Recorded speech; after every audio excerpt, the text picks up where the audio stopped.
Hello, everybody. Welcome to the Enough to Keep Going podcast. This is episode number 359 for October 13th, 2024. That intro music, I feel like we should have some kind of montage going, maybe like an 80s montage. Definitely feels like I couldn't tell if it was an action movie, but it was almost like more like a coming of age comedy, a little bit of romance, like finally figuring out how to be the man that she wants me to be. Or, a little montage of us setting up our equipment, for the podcast.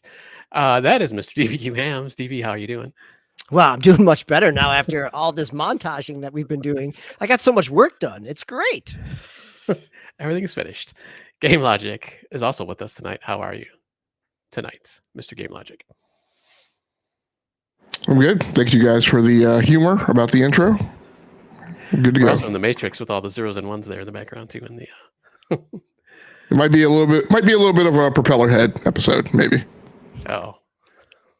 Well, let's get started with our main GX stories for tonight. Excuse me. I'm going to start with one Dragon Ball Sparking Zero that just came out this past week. Was it Wednesday or I can't remember what day it was exactly. I've been playing it though pretty much since I got it. It's basically a I guess sequel or reboot, I suppose, of the Budokai Tenkaichi series from back in the day. So there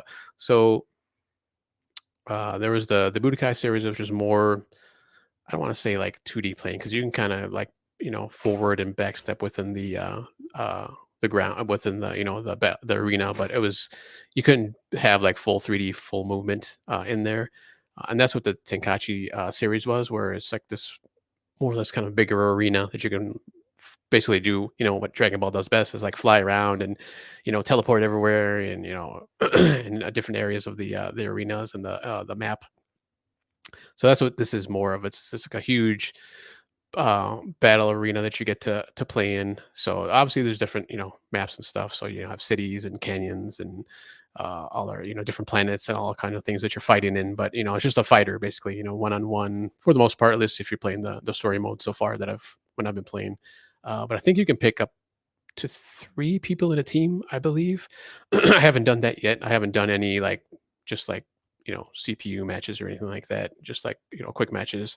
I've actually been just kind of going through the story. I don't want to call it a campaign, they call it missions basically, and it kind of just takes the different fights from the different anime series within Dragon Ball. So they start with Dragon Ball Z. I believe they go into all the way up to the newest ones. I think Super eventually that you'll get to. But it just takes certain fights from within those series, like the major ones, like when you're battling, for at the beginning you're battling the Ginyu Force, and all the way up to Frieza and stuff like that. So it takes the major battles. You're not gonna I thought maybe they would kind of ease you into it and you battle the those little green guys or those little guys, I think Zybermen or something like that. But they just even skipped all that, so that you just go into like the major fights. So it's I gotta say, it's like probably, other than what was it, Hellblade 2, probably the prettiest game that I've played this year. It has obviously anime style, but kind of has that like cell shaded look. But I mean, it looks like, I always think too, because I used to play all these games back in the day, the Budokai and the Tenkaichi series. And I was like, they can't make it better, and they can't make it better. But each iteration they would make the graphics better and make the gameplay better. It always looked like really good. I was always kind of surprised, but kind of I was watching some videos, like just kind of tutorials, because I haven't played these games in a long time, like beginner stuff. And they show some of those older games like from back in the day. I was like, wow, did I really think they weren't going to be better than what it was? So, and like it's like leaps and bounds, just like the environments, the characters themselves, like all the effects and stuff, like when you're shooting your different abilities and stuff like that. So it's just really a really pretty game. But so far, yeah, that's all I've been doing, is just kind of going through the campaign. I haven't done any online battles yet. Not really sure if I will, to be honest with you, because it gets pretty brutal with fighting games. Like I can kind of do, like, I'm starting to understand a little bit of the defensive things you can do, and that's probably the most important thing is doing all the different counters and the dashes and the teleports away, like when someone's trying to hit you, or if you're like in the middle of a combo, like they're hitting you in the middle of a combo, you kind of teleport away and stuff like that. So, and just when I was watching some videos, it's just like these people are just like going back and forth. And it's just like I don't know if I can, I don't know if there's any kind of matchmaking or anything like that. I haven't looked that up yet either. So maybe eventually I'll try, a match or two. But yeah, just going through the story mode. Just trying to think of what else. So you got the story mode. You can do tournaments too, obviously, 'cause that's a big thing in Dragon Ball. I haven't done any of those yet, and those I believe you can do online and offline also. So you can just do like I guess pre-made tournaments, or you can customize it, and, set all the rules and stuff like that. So it seems like it'd be kind of cool if you have a group of friends, you want to set up tournaments or even like online stuff. I'm sure that especially now, I'm sure there's just all kinds of discords that are popping up with like tournaments and stuff like that you'll be able to go through. Some of the other kind of modes in there, like you have, you're kind of like what do you call it? I guess they're like kind of like trying to think, kind of like an MLB where you have like those just like those little quick missions you can do of like an MLB. They have like, hey, this is a point in time, um, whereas like a couple baseball, it's an important time in baseball. You can do that mission, so you can kind of do something like that too. I believe in there. I haven't done those either. Like, there's a lot of stuff. I just jumped like right into the story and was kind of doing that. So is it like it's like an important sequence or an important lore piece, or is it more of like a scenario that it throws you in and then you have to fight within the limitations of that scenario? Yeah. I think I haven't done it, but I think it's more just scenarios. Like, yeah, because basically you're doing those important fights within the campaign itself. So, but yeah, so there's that, and then you have like kind of the extras where you have like the galleries, of the different art and stuff like that, and you can customize. You can't create your own character like you can in the other series, the newer series. I think Xenoverse is the newest series. I think they have two of those games where you actually create your own character in the Dragon Ball universe and customize like that. Can't do that unfortunately, but you can customize each fighter, so you can change their outfits. You can actually give them some buffs and stuff. And I don't know in abilities you can where like it doesn't use as much key when you're powering up or when you're using a super or something like that, or you get a little bit of extra health or something like that, so you can add those abilities. I don't know if that works in this, if that's just like a customizable battle thing, or if it's like you can use those abilities in the story too, because it seems kind of weird like you would be able to use that in the story missions. But I have to look into that a little bit more to see how where those abilities actually work in. So but yeah, I mean, that's pretty much it. Seems kind of bare bones, but I mean, just going through the story mode. So you start off with just Goku, which is kind of obvious, the main character. But then as you play him, you're unlocking some other characters just within the story mode. And I think there's 8 altogether you can kind of go through. So I think there's 3 or 4 heroes and then 2 villain stories you can go to. And I'm assuming the villain ones are, I don't know if it's like an alternate, history of Dragon Ball where, if you go through that story and you actually beat the hero, it does something else. I'm not really sure if that's the way it goes, or if, so it would seem kind of weird that you'd play the villain and then you just end after a couple matches or a couple of missions. So, but there are those like 2 or 3 villains that you can also play in there. So there's replayability you'll go through, and so far with Goku, I think I'm at the Android Saga now, I believe, which is right after the Frieza saga. So, and once again, just kind of jumping around in between that, and so there's Goku. You start off with Goku, and then I got Piccolo and Vegeta that I was able to unlock, and I think I got Goku Black, which is, I guess, something later on, like in the series. I think after Super, actually, or during Super, or maybe even right before it. But I'm not really sure who that is, like what that character fits into the storylines. But I was kind of flipping between. So when I started Goku, obviously, like I said, you start with the Frieza saga early on. You fight the brother Raditz, and then go into Vegeta and some of the other characters. But then when I noticed that I unlocked Piccolo, I was like, oh, well, let me see where I start this, because it's kind of weird.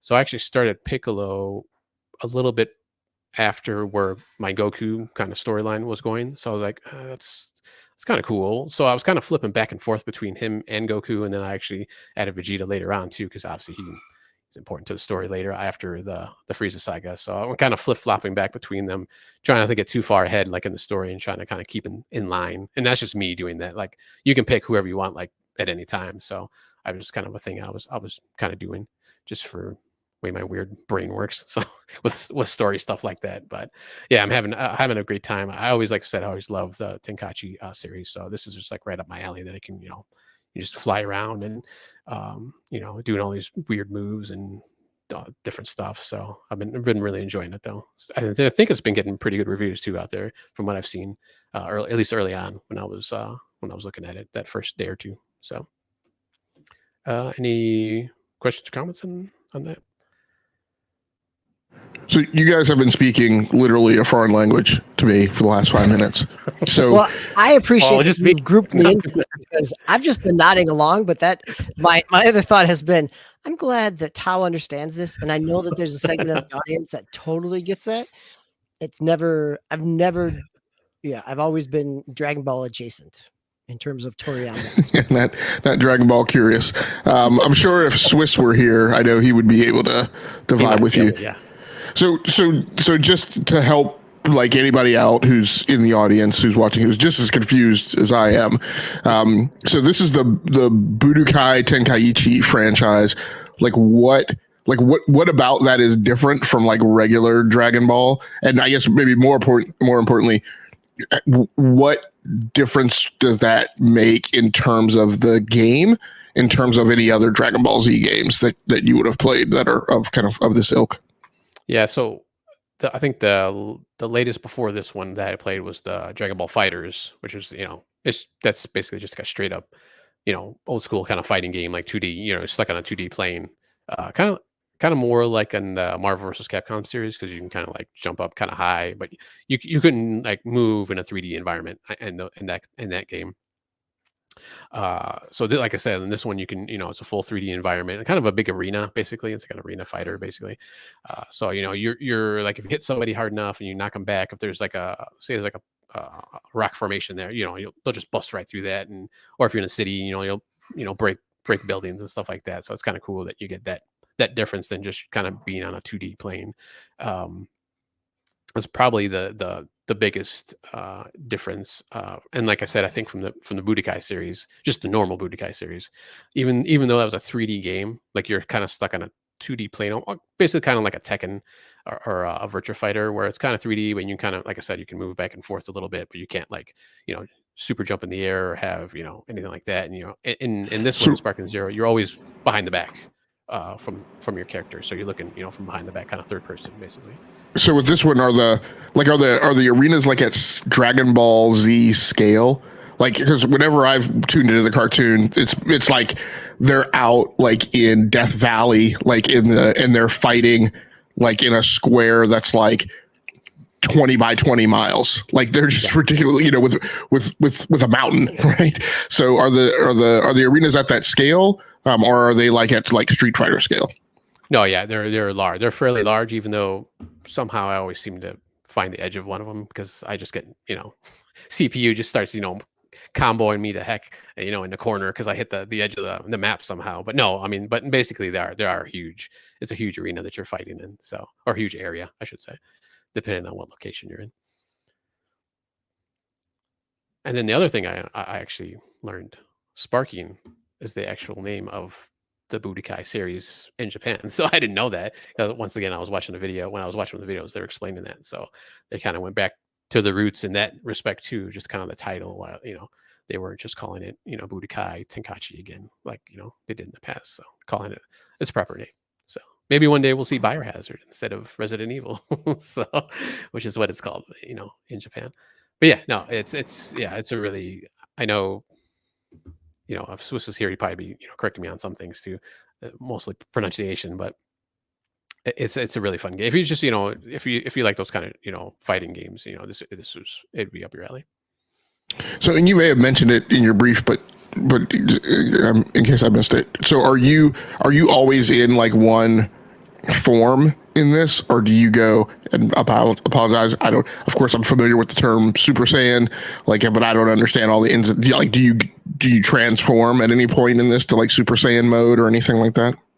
Yeah, you can, depending on who you pick. Like obviously Goku and Vegeta and Gohan, his son, and some of the other characters like Trunks. Well, yeah, they can change into Super Saiyan and above. There's various levels, and even I never watched the GT or Super series, so I'm not really familiar with once it gets past that. So that's kind of one thing too. I was like, maybe I should go back and watch those at some point, just so I could familiarize myself with it. And I might, but I'll probably get to it within the game first before I actually watch the anime. But yeah, you can transform, but you can't do that until you're at that point in the story. So if you're starting off at the beginning, like he didn't have Super Saiyan until the very end of the Friesen saga for Goku.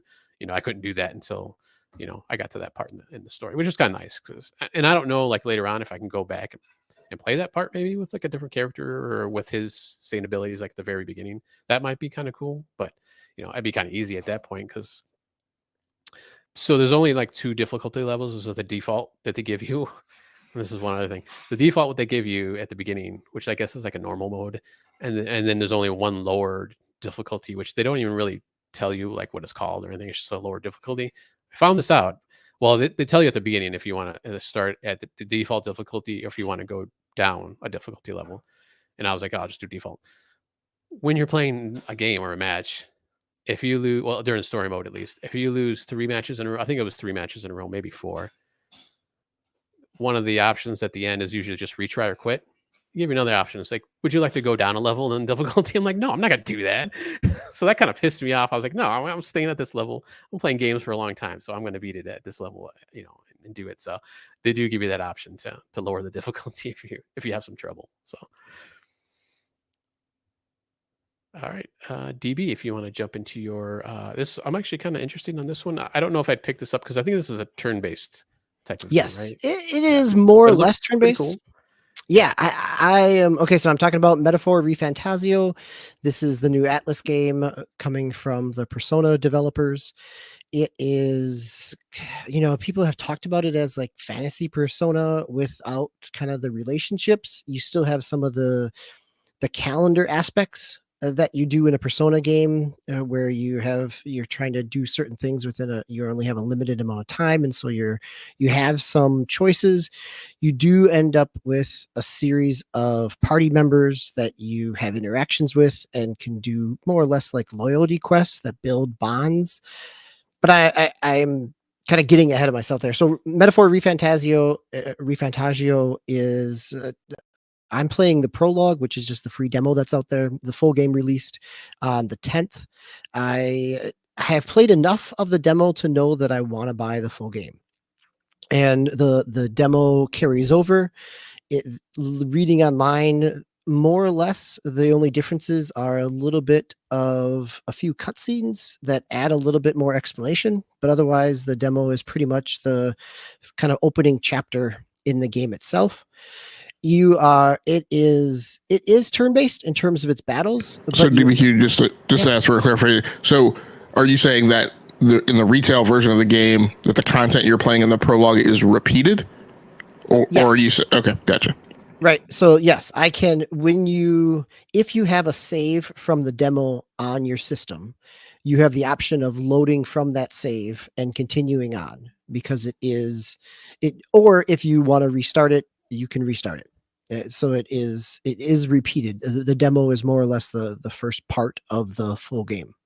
But also, by the same token, the people who are going straight to the retail release, they're not missing anything by not playing the demo. Right. This is not like a Square Enix kind of where the demo is an actual prologue chapter to the rest of the game. This is right, and that's kind of what I wasn't sure of initially because of the language around a prologue. Right. Like, is this a side, an opening story but no, it is simply just the opening of the game. So it is not any different. And that, I'm learning that over the course of this week as that game is released.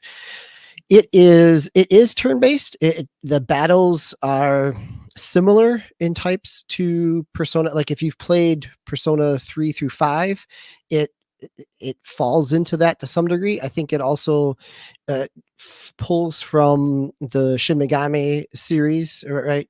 Game you were playing, Shin Megami Tensei 5 this year, where you've got party members. There are, you have abilities, and the enemies will be resistant or weak to certain abilities, kind of in a traditional RPG type of fashion. So you've got, different party members will end up with different, elemental skills to some degree. That your party has kind of speaking of transformations, you have some transformations that based on the lore in the game that bring you, additional kind of powers and abilities.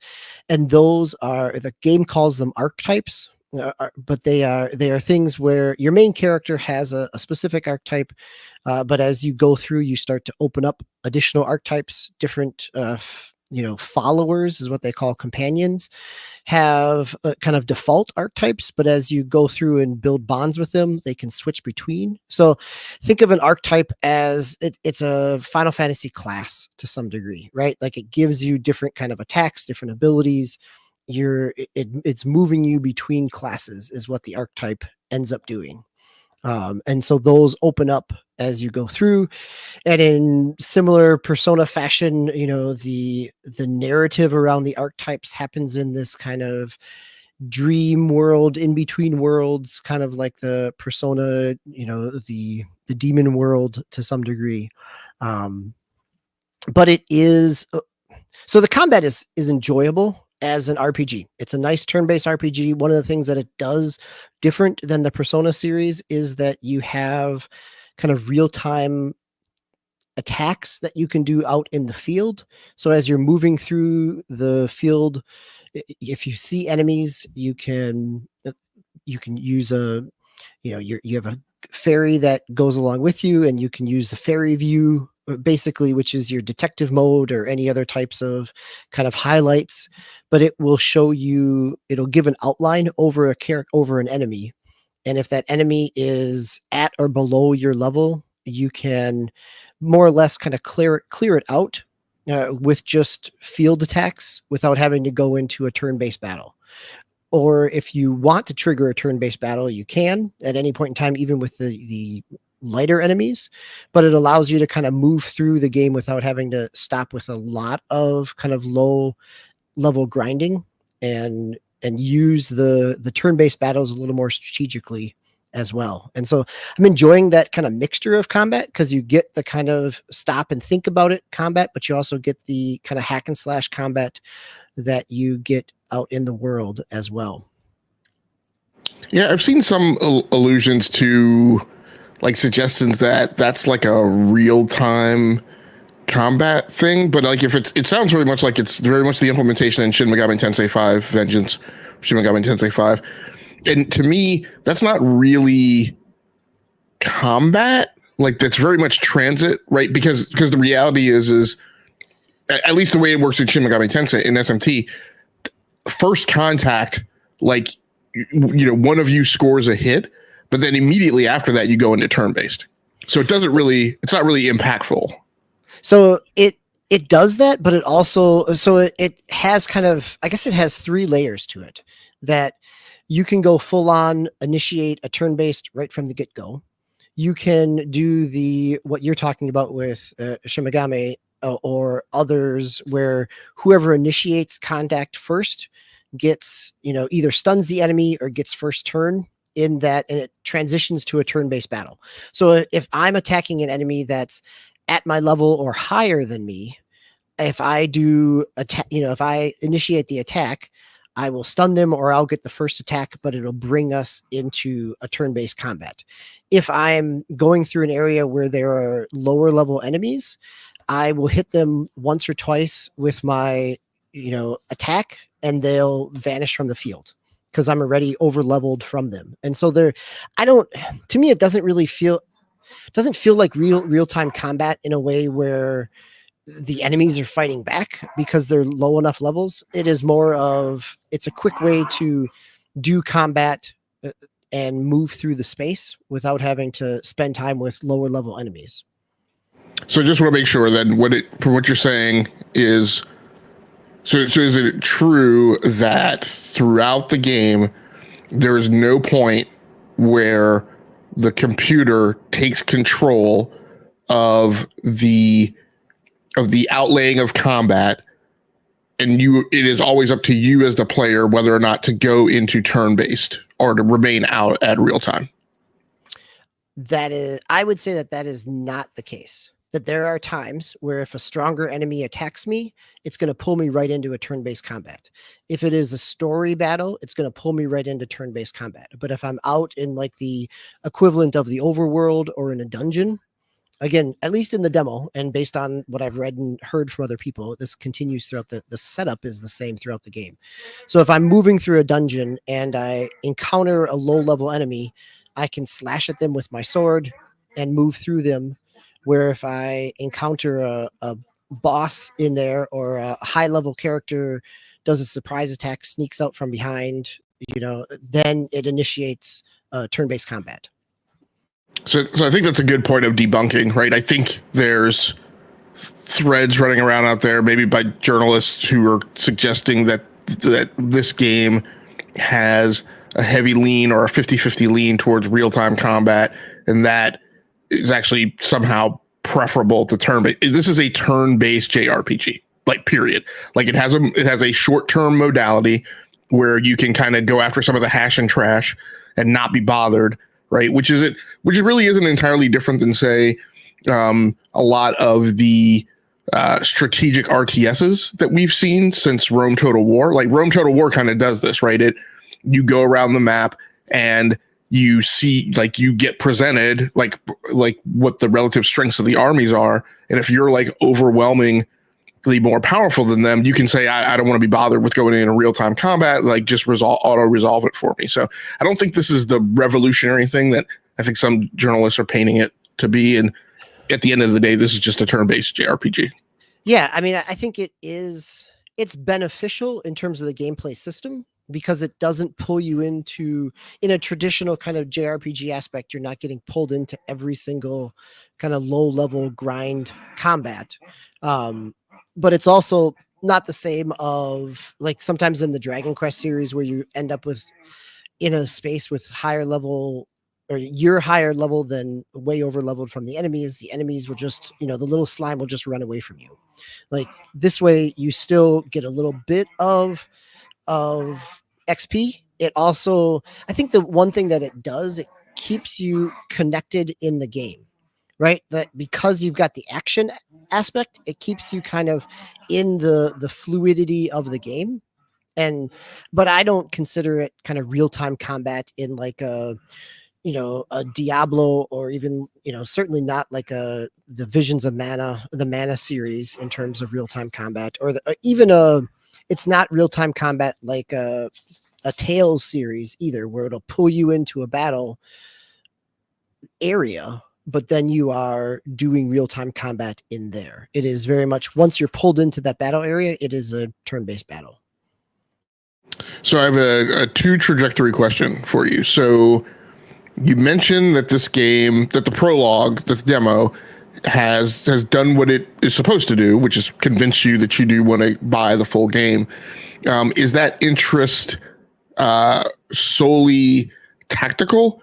And then kind of the second trajectory of that question is this game and what you've been exposed to in the demo, is it predominantly trading on those tactical interests, or do you see breadcrumbs? Because I imagine the story can only be fleshed out but so much in the demo. I would be curious about roughly how long you think the demo is.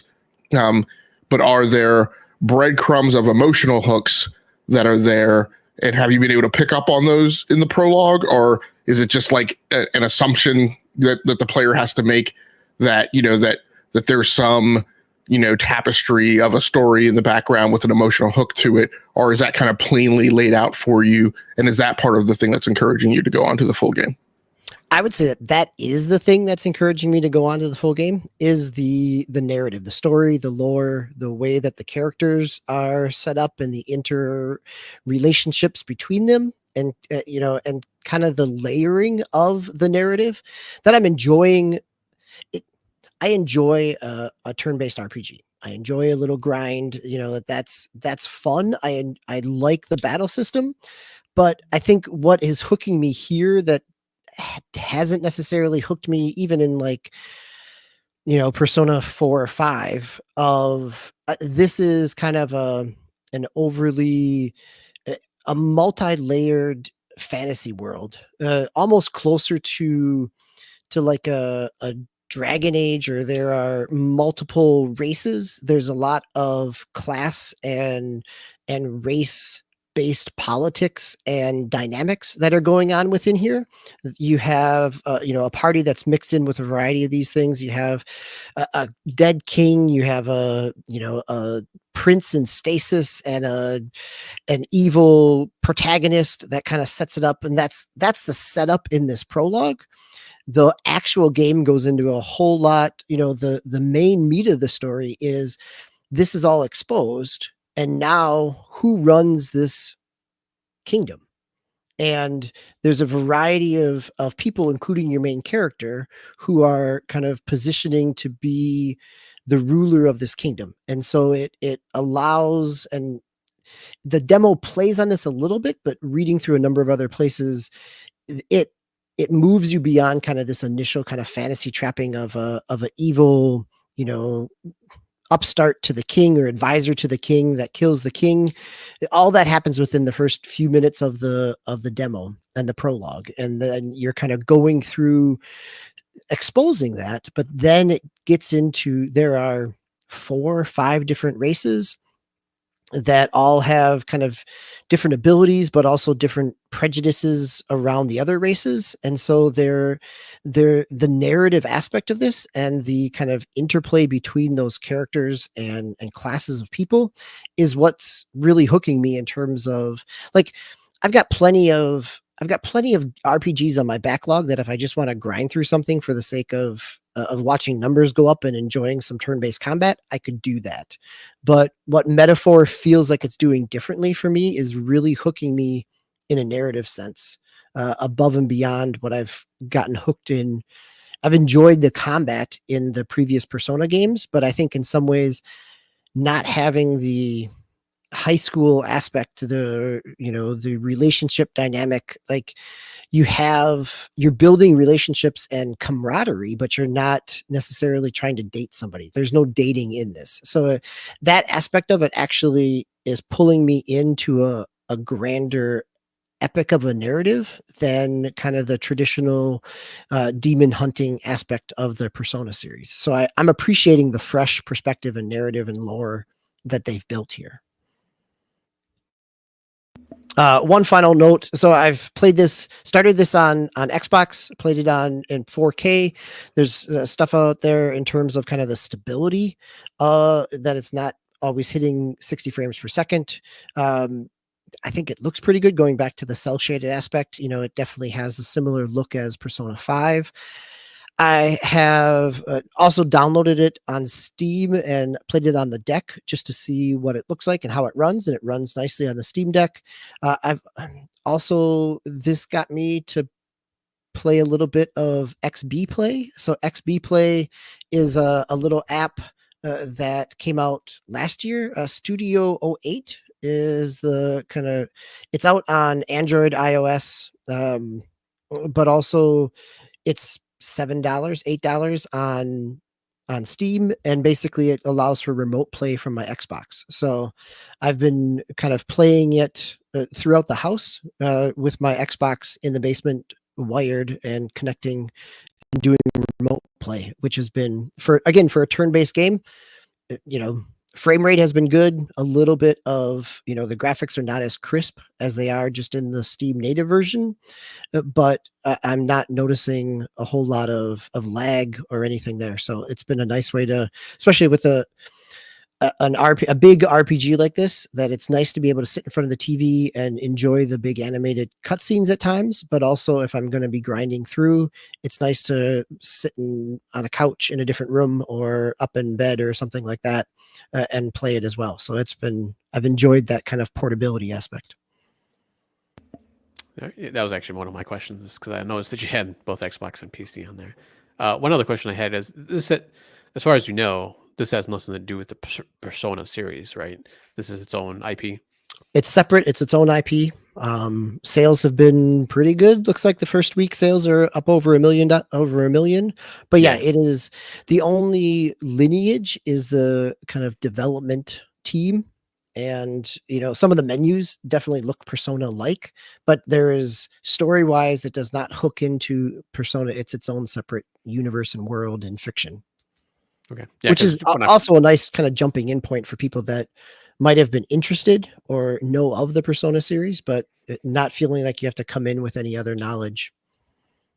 Yeah, because I remember when they first showed this off. Well, the first time I saw it at one of the directs or one of the conferences or whatever, I thought it was a Persona game until at the end, obviously when they released the title. So it looks a lot like Persona, the animation and all that. So and I think they had said the first day they had sold 1 million, I believe. So yeah, it's doing pretty good. GameLogIQ, any other comments or questions on this one? All right. Just to go back real quick to mine, I forgot to mention that I played this both on PC, on Dragon Ball Spark and Zero. Played it both on my PC and Steam Deck. And it played fine on both of them. So I didn't have any issues so far.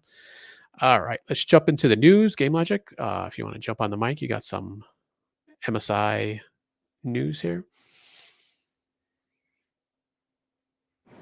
Yep. So this news story over on Tech Power Up. MSI OC Lab, or Overclockers Lab, reveals Ryzen 9000 X3D 11 to 13% faster than 7000 X3D. AMD set to dominate Arrow Lake in gaming. Now, I'll leave that second half of the news article title to not necessarily hyperbole, but that's an assessment on Tech Power Up's behalf, not a factual statement. MSI OC Lab made some groundbreaking disclosures about the gaming performance of upcoming AMD Ryzen 9000 X3D processors. It looks like AMD is set to dominate the Intel Core Ultra 2 series Arrow Lake S desktop processors in gaming performance, if these numbers hold up. In the games that MSI tested, namely Far Cry 6, Shadow of the Tomb Raider, and Black Myth Wukong, the 8-core 9000 X3D processor, or the Ryzen 7 9800 X3D, is found to be 11% faster on average than the Ryzen 7 7800 X3D. The 16-core 9000 X3D processor, which is expected to be the Ryzen 9 9950 X3D, is an impressive 13% faster than its predecessor, the Ryzen 9 7950 X3D. So just to cut through all this and kind of set all the table stakes about all the moving parts that are involved in this. The reason the article refers to them as just, there is no such thing as an actual SKU that is the 9000 X3D or 7000 X3D.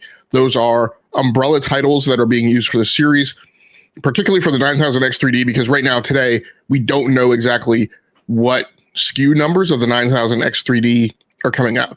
Past generations, they have done a 7800 X3D, a 7900 X3D, and then eventually a 7950 X3D, although I wouldn't say typically that has arrived like later after the first two have arrived. These things are variants of the straight stick product line, which ends in X, with a 3D V cache added. And so typically you have had amongst the SKU in the past generations, you've had a 7800X, a 7900X, and a 7950X. The X3D processors tend to be ones that are best at gaming, although the X variants of the processors are no slouches. And typically the way I normally recommend them to people is if you do other stuff than gaming, particularly if you do video editing and content creation, I would say you might be better served by going with the X variants. And then if you just use your PC for gaming, going with the X3D variants is perfectly fine. I run a 7800 X3D in one box, and I run a 7950X in another box.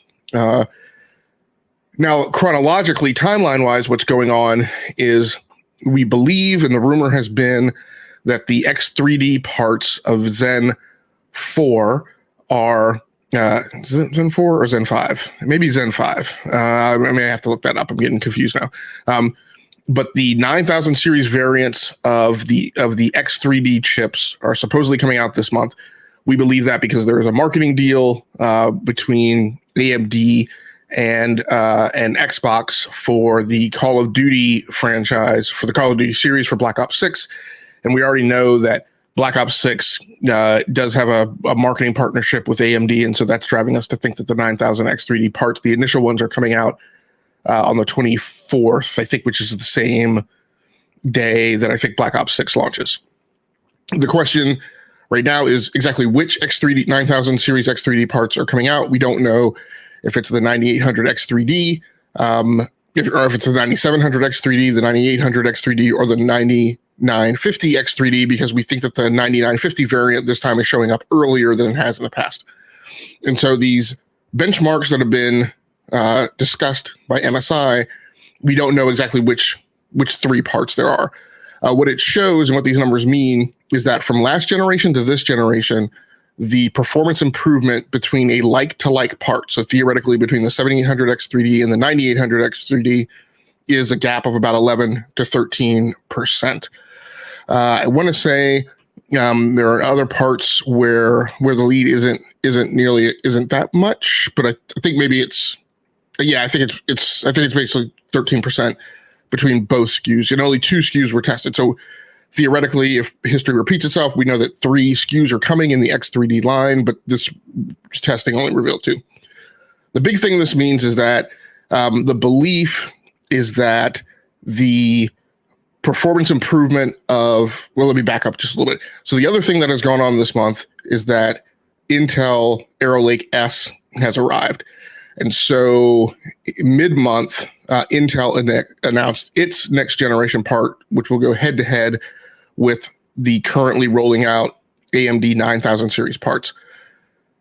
There's a rebrand in those. They're not following the traditional Core i7, i9 5-part number, so like the 14,913, like where it's the generation and then a 3-digit series of part indicating whether or not it's an enthusiast part or where it falls in the SKU line.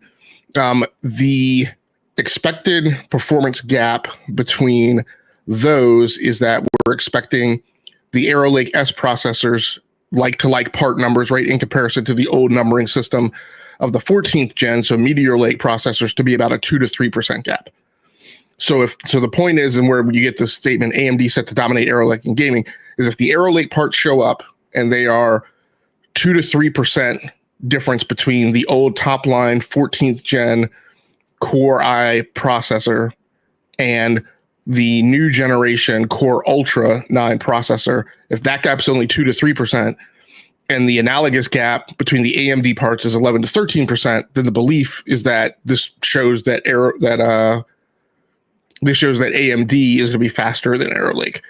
All of this results in kind of what I've been talking about on Twitter this week, which is that it's a super exciting time to be a DIY PC builder. Like we have not had, so typically over the last few years, we have just not had the AMD and the Intel parts show up at the same time. They've been staggered and gapped, and then there's the whole 3-card Bonnie, moving money underneath the peanut shell, like weird pricing going on, to compete. Oftentimes, like one of the vendors will be out and their part will obviously be doing better because the other vendor hasn't upgraded yet. Then when one gets an indication that the new part coming out from the other vendor is faster or competitive, then they drop their prices. So it's this whole thing back and forth.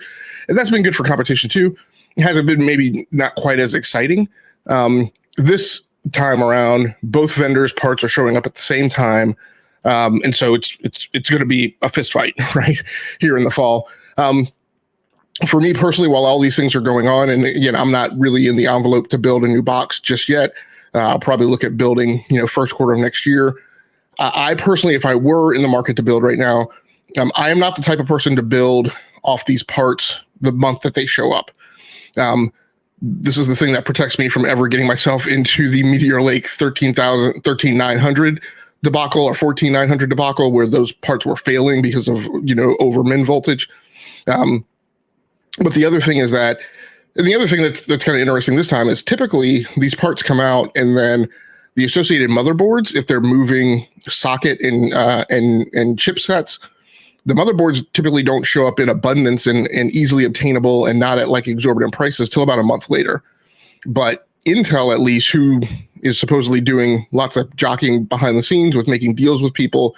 That's why if you look at the motherboards at the Z890 motherboards, I think they are for Intel, If you look at the vendors that they're working with, the vendors have like upwards of a half dozen different motherboards coming out for the Arrow Lake chips, sometimes as many as 12.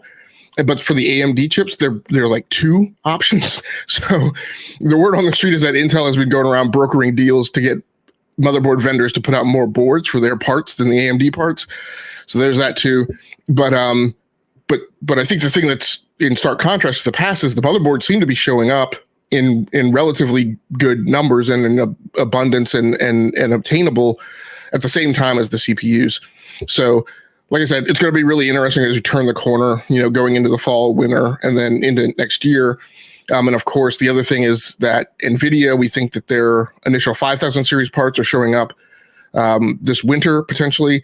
But worst case scenario, there's clear indications and warnings that both NVIDIA and AMD are going to announce new parts at CES in January. And I mean, CES is like at the very beginning of January, right as people come back from holiday break. So again, fairly exciting time in PC enthusiast world right now. Nice. I think Black Ops comes out on the 25th, so Friday. Yeah. All right. So see, DB dipped out for a second. So I'll jump to my story real quick. We'll come back to his couple stories that he had. Let me jump over here. I'll change my screen. DB's back. DB, if you want to do your news stories of epic rocket racing news. Yeah, sorry about that, gentlemen. That's right. 2 crazy dogs. So, yeah, first off, Game, thank you for bringing up. We've had some good hardware news the past couple of weeks, so I really appreciate kind of the continuity of that discussion between the last 3 weeks of the hardware. Yes, so my story here is that Epic has announced that Rocket Racing, this is a Psyonix-based game, is stopping themed updates, which at first made me think, oh, so they're not doing themes around kind of the other season passes stuff or car skins and things like that. But in the announcement, it talks about that this is coming off of Video Games Chronicle. It says new tracks from creators are releasing every day. So there's not necessarily, what it says is future updates will be taking new roads with refreshed ranked periods, renewed quests, and car items. So the themes are not necessarily just the skins and things like that, but also new tracks is how it reads. So this came out in the big kind of launch of Lego Fortnite and Fortnite Festival and Rocket Racing. And so my first read here is it's too bad because this is a game mode that I really enjoyed. Also, it speaks to that the kind of monetization of Rocket Racing has not been what they hoped. And so the continuation of development in the same way or the same amount of resources toward it sounds like it's being shifted. So, Tao, I know you've played this mode quite a bit when it launched, along with some of the other ones. I don't know if you've dipped into it in and out throughout the past 9 months or so that it's been out, but it felt like for where we usually see Epic kind of continuing development in a long tail, that this feels it's a quick turnaround within a year. Yeah, I mean, out of the 3, obviously the BR, Lego, and this one, I think this one was probably the least favorited for players. You can even kind of tell that when you're looking at the dashboard because it tells you like a little number of how many people. Right, are it's playing. it's very obvious where the player base is. Yeah, it's usually in just a few thousands or so at the most of the time. But yeah, I mean, I think they try to kind of keep up with the BR side of like the Game Pass, or try to keep up with the themes and stuff like that. But I think with this one, and pardon the pun, it has to move kind of fast as far as content, because you can probably get content for this a little bit faster than a Battle Royale or even the Lego, because those are such huge games. There's all kinds of different moving parts, and not that there's I'm going to say it's developing is easy for this, but it's obviously a little bit less than those. So I kind of see that, and with the creator content coming out, I mean, it's kind of like maybe you can kind of compare it to the Forge with Halo. Like people are always making maps and stuff for that. It's kind of the same thing where you got the user generated stuff that people can play. And I wonder if and I don't really can't really tell from this article, but if they're taking that and putting it in the updates as far as user generated, or if they're just saying because there's so many user generated stuff out there, we don't really have to do these theme packs anymore. Yeah, it doesn't sound like, I mean, it doesn't prevent them from doing that in the future, right? Of bundling some of the user stuff together, but it seems to be directing people more to the user created stuff. Yep. GameLogIQ, any comments on that? Nope. All right. If you want to jump into your next one, DB, with Sure. cloud gaming. The next one, as I was talking about streaming and playing with XB Play on my Steam Deck. News article this week. The one I put in here comes from Engadget, but the original one seems to come from The Verge, related to Xbox starting to do some testing and a rollout or planning to do a rollout of streaming your purchases on Xbox, the non-Game Pass games. So games that you have purchased, games that you may have either installed locally or that are attached in your library, the ability to stream them through the cloud, either to your console themselves or to playing over mobile devices or other places where you currently have the ability to stream Game Pass games, that this would then pull in your games that you have attached to your library. So this is something that I remember when the Series X was announced, and this was discussed at the time, or at least was announced shortly thereafter, in terms of, I think, around 20, sounds like 2020. It was announced in 2020. In 2022, it was announced that it would support your library with xCloud gaming, but it never launched. And so this is the hopeful launch of this at some point in time within the next, there's no time frame here, but it's the first news we've had of it since 2022. Yeah, it looks like the Xbox insiders get it in November. And usually when it goes into there, it's usually within a month or two that it comes out to everybody, assuming it, that everything works okay. So we'll see how long it takes for everybody to get this. Yeah, I mean, I don't know if, I guess there's kind of use cases for this, or at least for me, I should say personally, just because, obviously a lot of times I'm sitting in my living room, or my wife's, watching something that I'm not necessarily interested in. And I want to play a game, and, obviously I have tons of games that I can play, but, sometimes I get that inkling for, Xbox specific game that I have that I don't have in anything else. I don't necessarily want to buy every game on, 2 different systems all the time. I do that sometimes, but it's not a favorite thing of mine to do, but this kind of might help out with that. GameLogIQ, anything on this? Nope. All right. Doesn't seem like it with that face you made.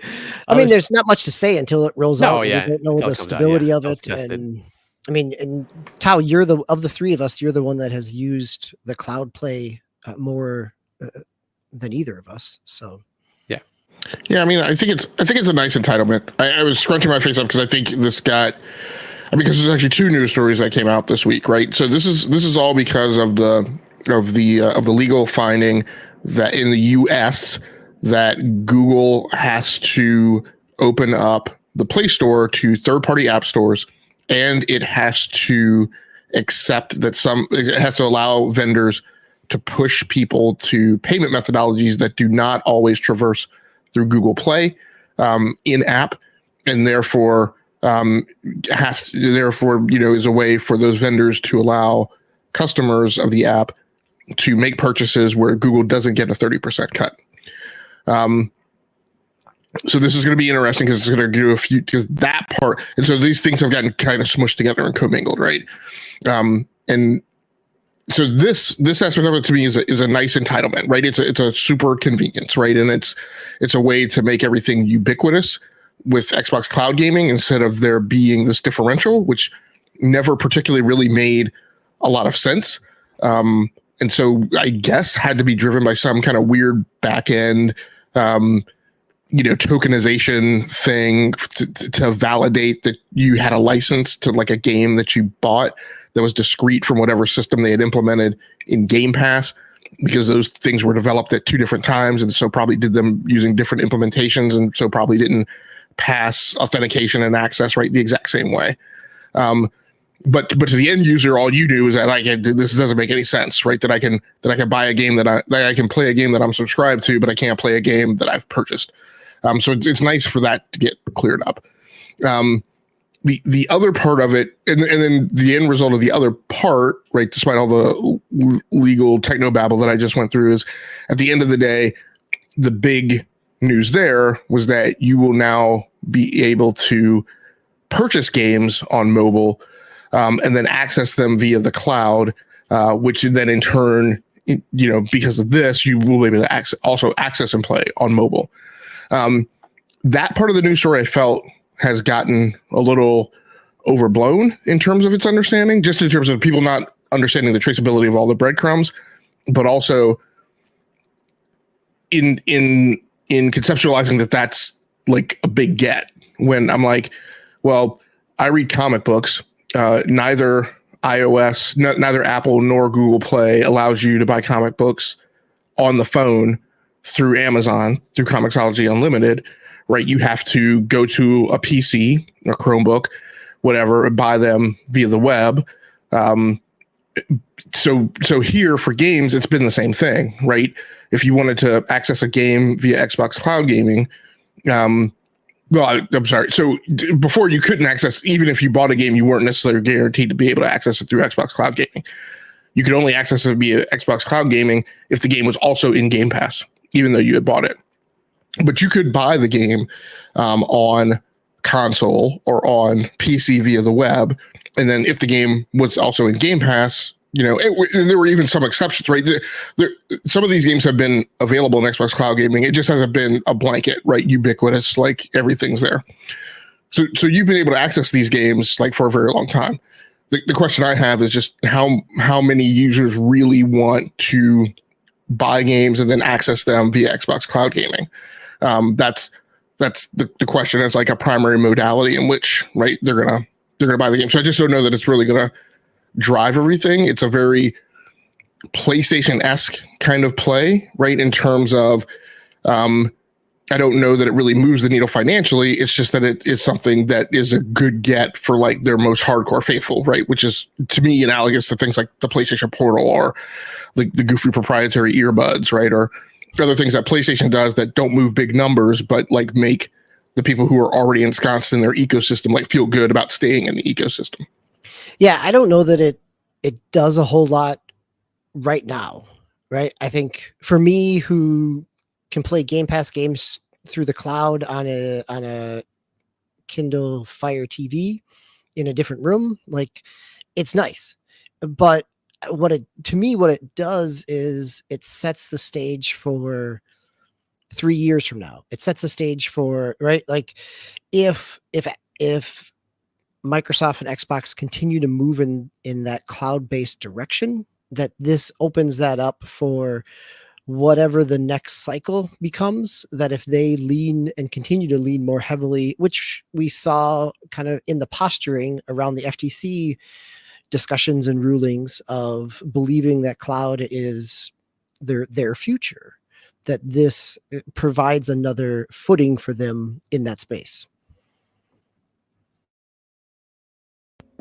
All right. So speaking of licenses and where you're buying your stuff, let's jump into my story real quick. So a few weeks ago, I think it was just you and I got GameLogIQ talking about California's new legislation law that they passed, where and I'm reading this from the Rock Paper Shotgun article. The law was designed to warn customers of the potentially transitory nature of digital purposes. So basically, and storefronts couldn't use terms such as buy or purchase without sufficient caveats explaining the nature of the agreement to customers. So basically, when you buy something digitally, do you actually own it or not? And this past week, Steam has started to put a message on games when they're buying the game. Excuse me, basically letting them know that they are just they're not. There's no outright ownership of the game. It's just you're buying a license for you to allow to play it. Excuse me. and this change was made internationally. And they say in the article, it made it internationally in response to the new California legislation. So looks like they're, getting ready for the future there, because I think usually those laws don't start until like the next year, I believe, when they get passed. Excuse me. But I guess this is just talking in generally. We've talked a lot about how games have been disappearing, and they mentioned this in the article too. Game have been disappearing from storefronts lately. Steam, Ubisoft was a big one with The Crew, when they kind of basically couldn't play that game at all because it had to be connected to their online services, and I think they were trying to rectify that by doing some kind of offline mode eventually, or if they They've haven't announced already. that for the Crew 2 and Crew Motorfest that they will have an offline mode. Yeah. So it's just kind of this, big general talk of, whether, ownership basically of games when you're buying them from digitally. So I just thought it was kind of interesting that, Steam kind of jumped on there, proactively, I guess, and to warn people that, hey, you're just buying a license right now, you don't own the game. And also they mentioned the article about Good Old Games, or GOG, as people like to call it, where they have DRM free games for sale, and when you purchase that game, it's yours, so you can play it anytime you want. And they kind of tweeted and took a dig, saying they might put a message out saying, a purchase of a digital product on GOG grants you its offline installers, which cannot be taken away from you. So I just thought it was interesting that Steam kind of jumped on it like that. So I guess they're getting ready for the future there with that law, and and I think we talked too from a few weeks ago that this could be a bigger thing going forward with not just California, but obviously United States and around the world. So it's just interesting. Any comments from you guys? Yeah, well, what we said was everybody was going to align to this, right? Because nobody's going to do just a thing for California and then do something different somewhere else.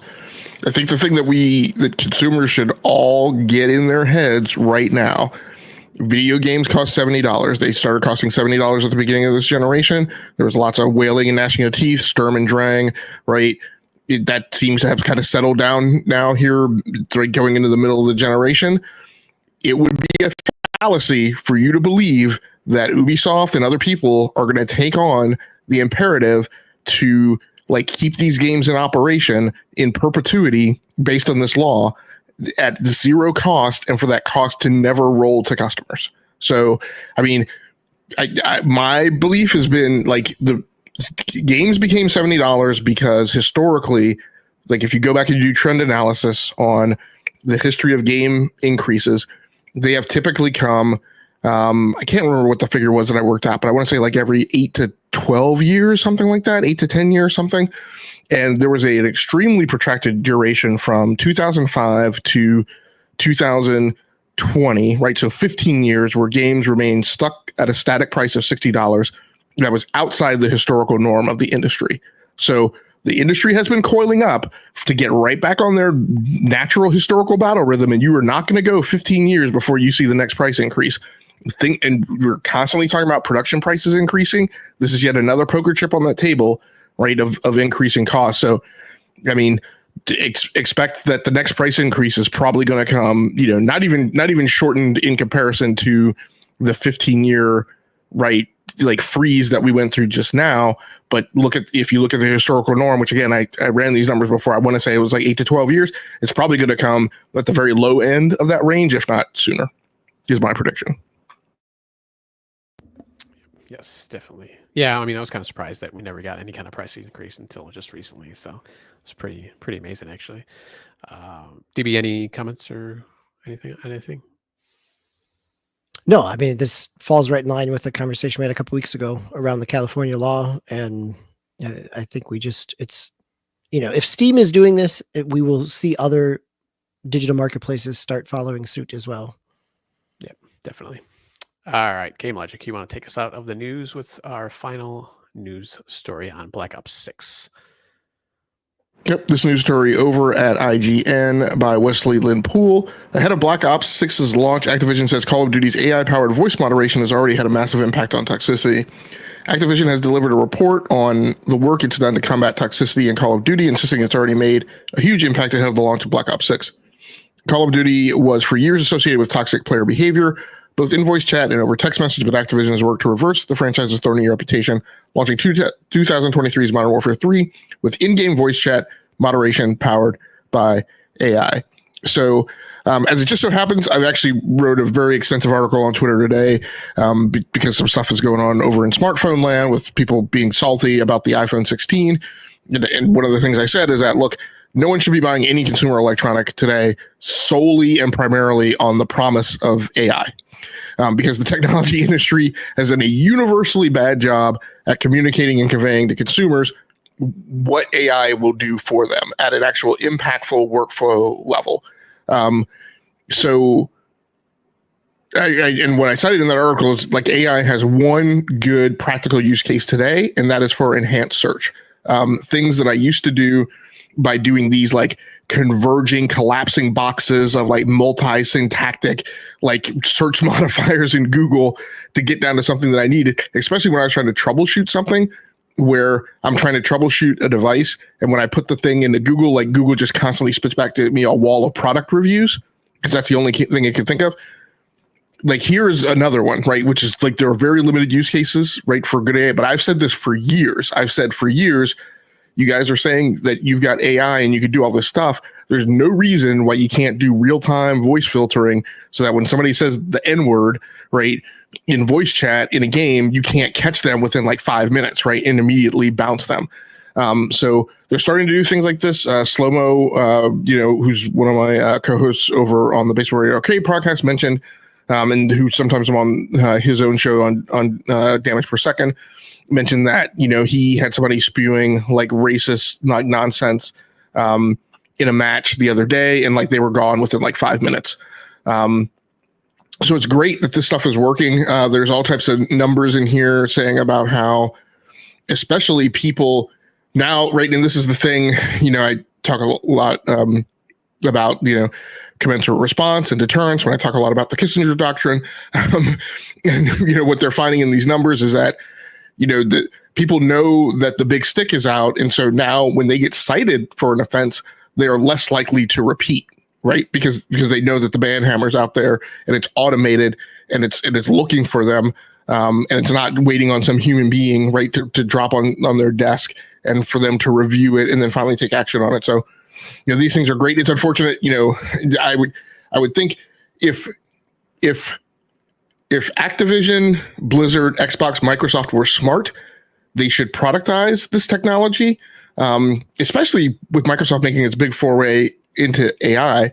It should package this technology and sell it, right, as a discrete product to other people, as they're talking about trying to set up the whole hybrid cloud compute platform as a place that I refer to as a CB-DOM, as a place where other publishers and studios will be able to go and create, build, deploy, operate, and monetize their game. And so that, everybody's not running around maintaining their own AWS right environment. This would be the type of thing that you would just package into the service and say, hey, come here to write the Xbox Cloud, build your game, deploy your game, operate your game. It's going to come with this anti-toxic AI, like voice interception service layer. So you don't wind up being like Valorant. And then on top of that, right, that gets the thing that Xbox really wants, which is that then other people in the industry see this like a riot and they go, hey, other people prefer going and playing games that are in this thing because they don't have to deal with all the mess. And at some point financially, it doesn't make sense for us to not do that. And it doggone sure doesn't make sense for us to try and build our own. So as a gamer, this is great. I've commented to you guys like over the last decade that I chart the downfall and the high toxicity in online gaming, but especially the downfall of Xbox Live as a preferred service with the arrival of Call of Duty Modern Warfare 2. Because with the arrival of persistent stat tracking and KD and things like that, that's when I can discreetly remember like voice chats becoming toxic, right? And when I started turning voice chat off in Call of Duty when I had historically just been like in the lobbies, drawing it up with everyone. So, rah, this is great. This is here. Any comments from you guys? I had to jump off for a second. Sorry, I had caught the kind of the tail end where you said, when the people that that they saw this ban happen. Was that in like an immediate thing, or was it like after the match? It was immediate. Okay, I was wondering. So yeah. Yeah, I don't know if it happened like while the match was actively going on, but sometime between the span of time of like them being in match or being in like post match chat, right? The person was yanked. Okay. Yeah. I mean, hey, if it works, like, I'm all for it too. So, definitely, this could be used definitely in Rainbow Six Siege because those people over there when I'm playing that game. Anyway, let's jump into our round robin segment here. Looks like actually we've been playing the same game, Mr. Game Logic, Diablo 4. Have you been playing? What have you been playing? And I've been playing it on my Steam Deck. Actually, I put PC on there too, but I never actually. I thought I was going to jump on there at the time when I wrote that, but I never did get a chance to play my PC. I've mostly been playing on my Steam Deck lately. What have you been playing on? I've been playing on my PC. I specifically installed it and deployed it on my box with a 4070 Super and playing it on an ultra widescreen 34-inch monitor, 3440 by 1440p resolution. So, and I went back to it because I was initially looking to find a new game to get into, and I hit on the Vessels of Hatred expansion pack, and of course I didn't want to get into that because I've never actually finished the Diablo 4 campaign. So I kind of started that in the tail end of the summer, maybe turning the corner into the school year, and decided I wanted to pick it back up. So I did that. It's also interesting. I haven't touched the character yet, but it's also interesting, of course, now that I've gotten rid of my PlayStation 5.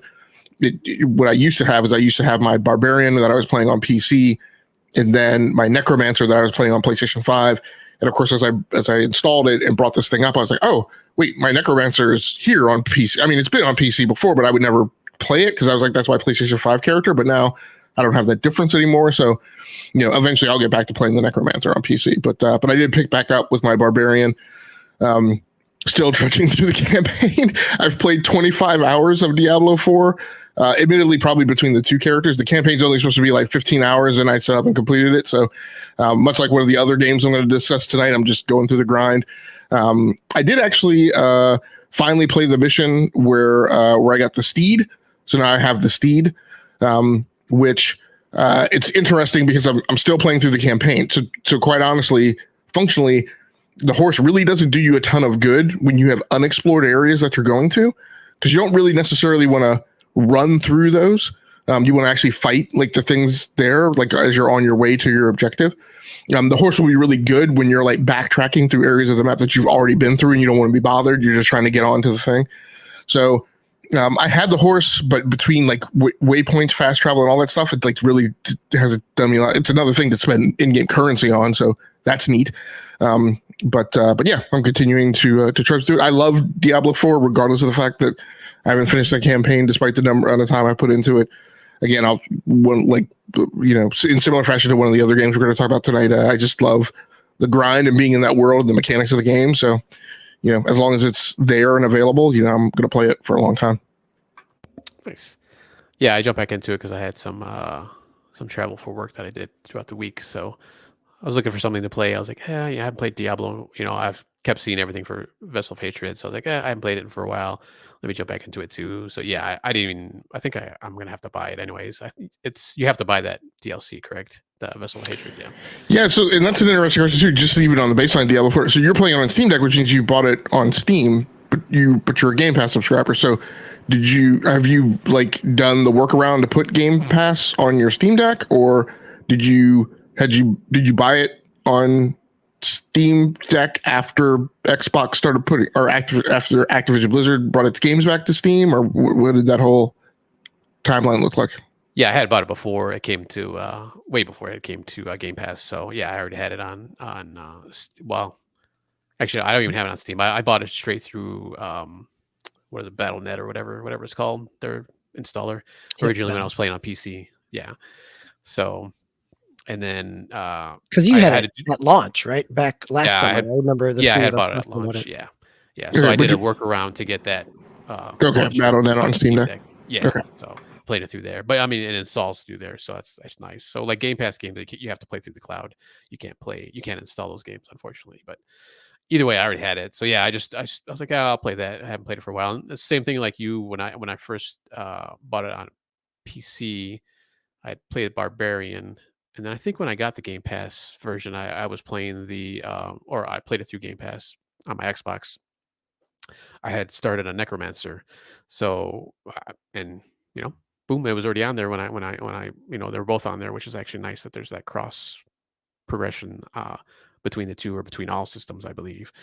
So that was nice to have both characters. So when I was going to work, I played my Barbarian, and when I was coming back, I was playing my Necromancer. So I was able to try out both of them, and I think I'm about in this. I think now I'm about in the same area with both characters after those playthroughs. So I had to, I don't know, defeat this one old lady or something. I forgot what the story part of this. I don't even know what the storyline is anymore because it's been a while since I played it. But I'm around that same area, so it was kind of cool. And when I had beat the one area with the Barbarian when I was going to work, I had already beat that area with the Necromancer, and it was like way easier with the Barbarian to defeat that lady. It was kind of interesting because I thought it would be easy with the Necromancer, but the enemy shoots out so many um she does all this kind of magic and all these other attacks that they basically killed my skeletons, which I had at the time, and I think I had like some Reapers too that I was able to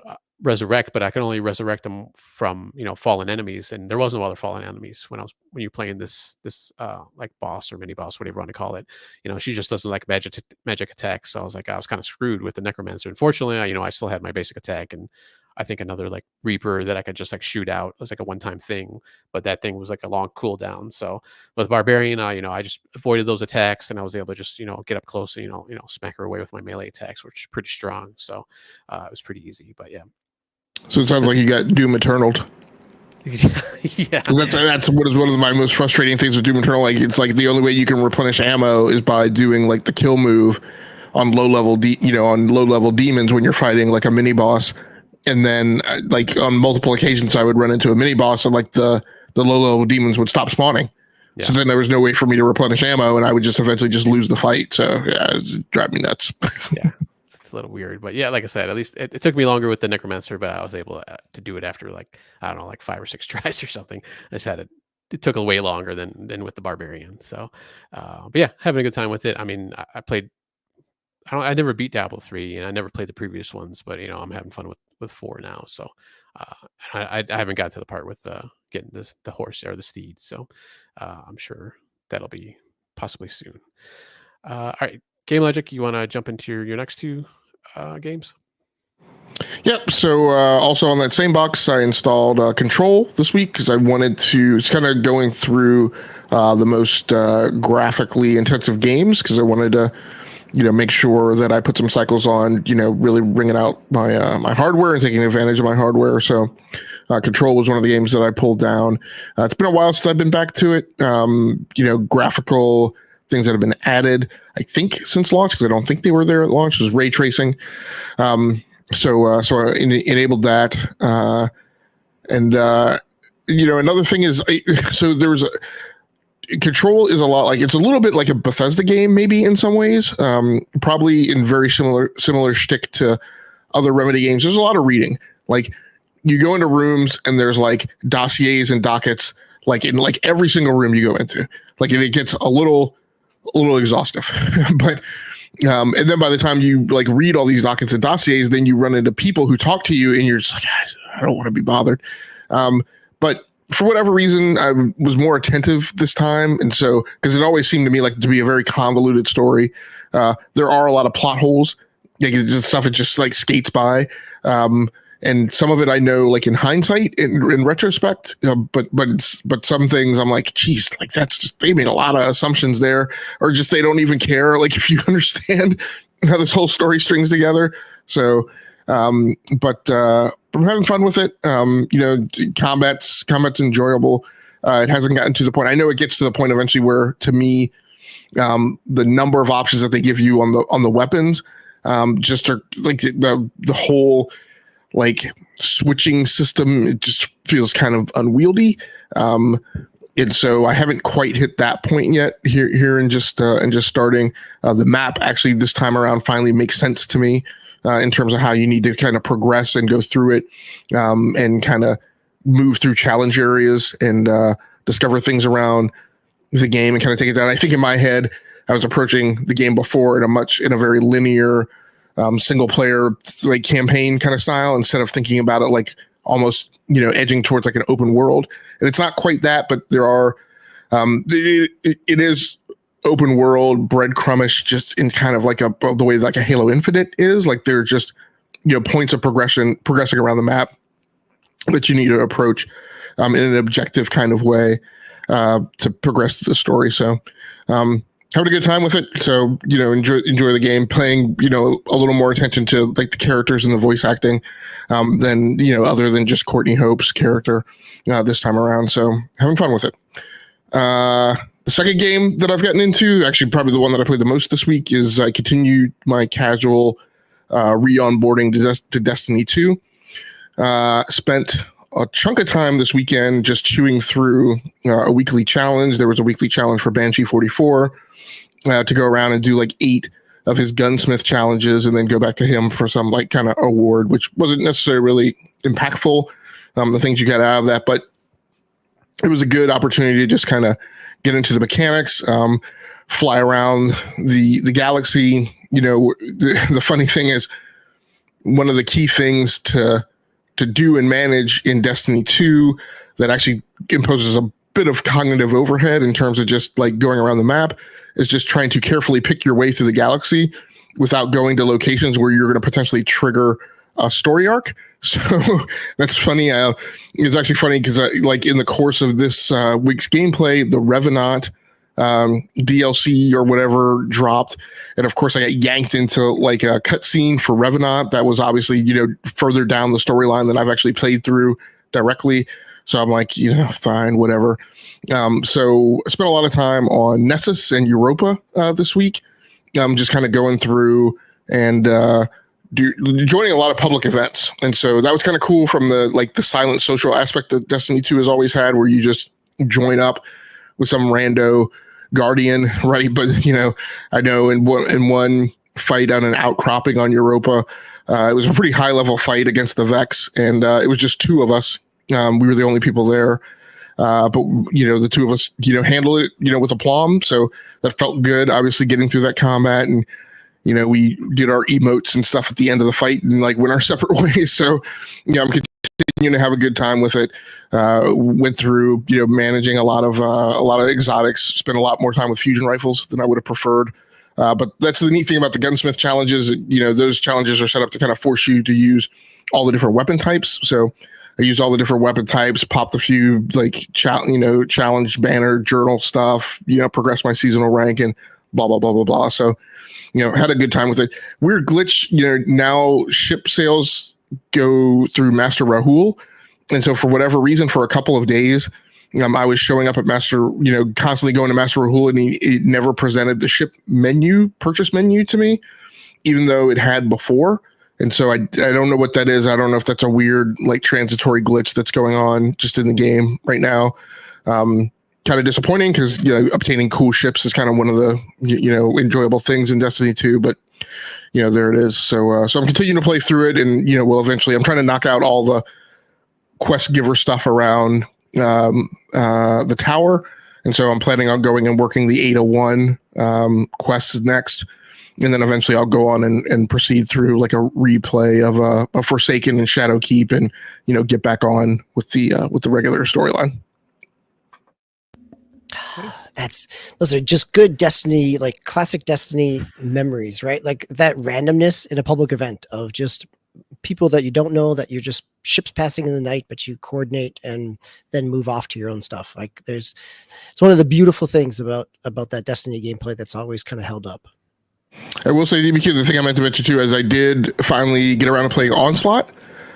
So I had fun with that. I'm not particularly crazy about like game types that were like where you buy like upgrades like at the beginning of the round and in between rounds, and Onslaught has that mechanic. That's why I've never particularly cared for Counter-Strike, and I didn't really like the setup for Apex Legends Arena mode.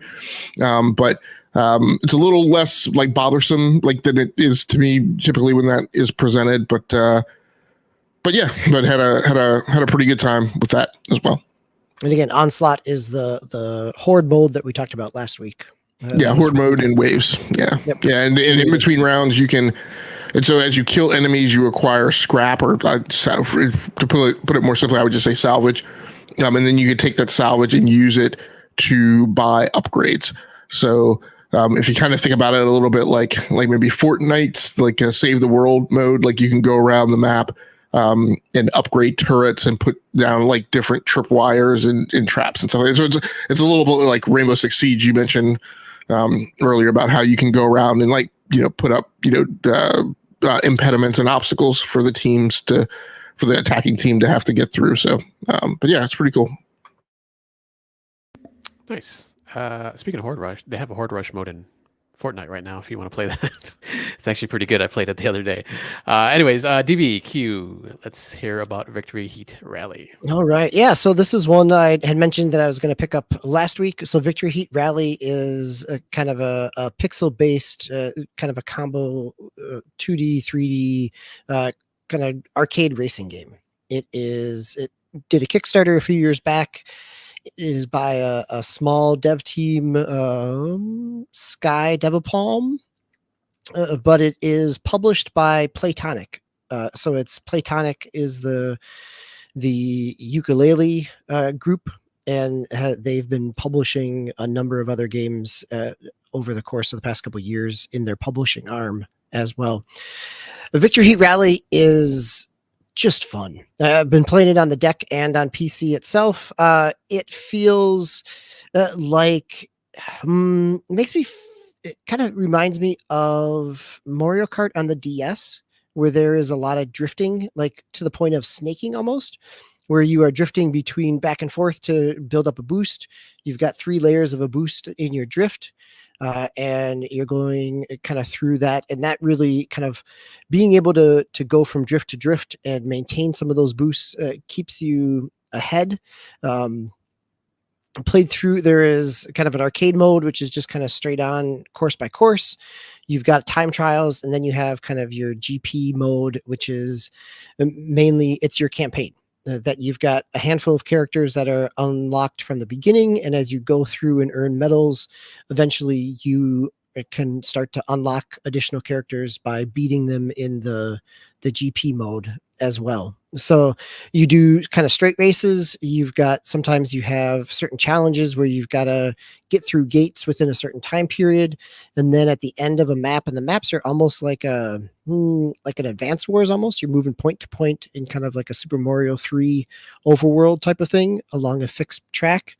And then you get to after you've run your individual races, you get to a GP mode where you've got a series of 4 races that you're going up against. And that kind of is where you make it through to the next cup. But it's a lot of fun. I found myself, it's an easy way you can dive in and play just a race or 2 within 15 minutes, or I found myself losing a couple hours in it, just enjoying some kind of classic arcade light racing. So it seems like as I'm getting into the 3rd cup, like the difficulty challenge is definitely starting to get there in terms of being able to run some perfect races and get all 3 medals. But again, it's a lot of fun. It has a split screen 2-player, but I haven't tried that yet. But I'm enjoying what I'm playing. So, and it's $20. I think I got it with a 10% kind of launch. It launched last week, so I think I spent $17 on it. So nice. And this is just straight up racing, right? There's no like power ups or anything, or no, there's no like there's no power ups in the track. It is straight up racing, nice and clean. You don't even really necessarily get the only kind of tweaks you get on your car is that you can choose, you're not getting power-ups by earning money and adding more to like shocks or top speed. You can, as you go to the garage, you can change your car but there's always trade-offs, right? So you can't, if you want more handling, you've got to drop top speed, or you've got to do some other things. So basically it toggles between different things. Nice. So is this based on like a real world racing framework? No, not at all. I mean, this feels very much, in some of the reviews have talked about it, it's in that kind of early 90s Sega arcade racing aspects. Like initially kind of feels like an outrunny, but with some drifts, and it's got there's a power drift Sega arcade game that was an early 90s game that is very similar in this kind of gameplay as well. So it's based on kind of that style of arcade racing. All right, cool. All right, a couple of games to round out the round robin here from me. I jumped back into Assassin's Creed Origins earlier in the week. I played actually a couple days. I played this through xCloud, through Game Pass. Just kind of tooling around Game Pass, and I noticed, oh hey, they have the Assassin's Creeds on there. They have this, Odyssey, and I believe Valhalla now too, I think. But I know I had started Origins at some point back in the past. Actually, when Google, I think, was testing out their streaming abilities, they had like I guess like a beta that you can go in there and play Origins. So I was like, all right, let me jump back in there and play it. Evidently, I had played it on Xbox. It was, yeah, Odyssey was the Stadia kind of beta. Yep. Oh, okay. But evidently I had played this already on Xbox at some point, which I don't remember because I had started and I was already like, a few, I guess, story levels in, even though, you can do all kinds of side quests and stuff. But so I was kind of I played it, like I said, 2 days. And the first day I was kind of just getting used to the controls again and how to do, send out your birds so you can kind of like, uh, go out and kind of look for things for you and stuff like that. So I was just kind of get used to the controls. And then the second day, finally got back into it. I was doing a couple of just basically side missions. I was intending to do some of the campaign, but then I was like, oh, hey, what's this over here? I see like a question mark on the map. I do the whole Skyrim thing where, there's something over here. So I got to look at it. But yeah, I was just having, and I guess forgot, but it's a really good game. Like I really was really enjoying playing the just the gameplay and being able to, if I wanted to, I could do like a stealth assassination. Like there's like little tufts of grass here and there that you can kind of hide in. If there's like a patrol or something, the enemies are going by, you can just hide in there and then get up behind them and press Y for on Xbox. You do a little takedown animation, so that's kind of cool. Or I could just go in there, swords blazing, I just start chopping up people. So it's kind of cool. It has that basically kind of like that Batman Arkham gameplay where you can kind of just bounce back and forth between people if there's multiple people. So it was just kind of cool, just kind of getting back into a game like that. And just I hadn't played really Assassin's Creed for a while, and now that the new one's delayed until next month, or I'm sorry, next year. I think February now. I was just like, I'll play this because I was intending on getting that when that one came out, but had to wait on that one. So just having a lot of fun with. This is the Egyptian one, right? With Bayek. Yeah, this is the Egyptian one. Yep.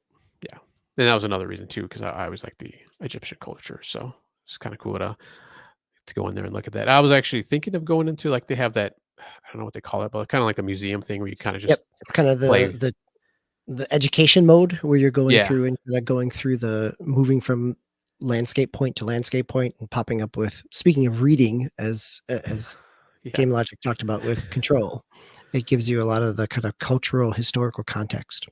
Yeah. So yeah, I definitely want to do some more of that going forward. So I'll probably try to play that in the coming weeks again, or continue to play that. And then the last game is Legend of Zelda: Echoes of Wisdom. I'm still playing through. I finally cleared out the desert area, which I think is the only like the second zone that I've cleared out so far, besides the kind of the beginning area where you start off of the blight on the on Hyrule right now. So just going through that, and I had gotten a few more abilities or like enemies and objects in the world that I was able to use. Actually, now it seems like I get more enemies than anything else right now, at least for right now. Other than actually just objects and stuff. So it's kind of cool that you can use all these different kind of enemies and have them fight for you. But you can turn into Zelda, or I should say Link, and do your own fighting for a little bit at least, because there's like a little meter when you use that. So which I had to do actually for for that boss. I think it was that desert boss, or maybe it was like a mini boss that was in there that it kind of had to do that because you couldn't really, every time you like shot something out or try to use something, it would like just like shoot out some kind of attack and like pretty much kill him in one hit. So it was kind of useless to use anything. So I had to just jump up to him, or at least maybe I didn't have the right objects or enemies to use against this particular boss. So I had to turn into good old Link to finish him off. So, but yeah, having a lot of fun with that still. And I'll continue playing that, kind of jumping into the playlist for our next segment. I'll continue to play that along with Diablo and Dragon Ball, obviously, since I just got that one. So I'm going to play that also. GameLogIQ, looks like you'll have Diablo in Control still, COD. Yeah, in similar fashion, I'll continue playing through Diablo 4 in Control. I didn't get all the sessions in that I wanted to in this rotation, but then for my gas game, I'll have COD in the rotation. Nice. And you don't do any of the season stuff for Diablo, do you? Like nope, no, not yet. I mean, or whatever. Yeah, I mean, once I play Vessel of Hatred, maybe then I'll get into that, but not right now.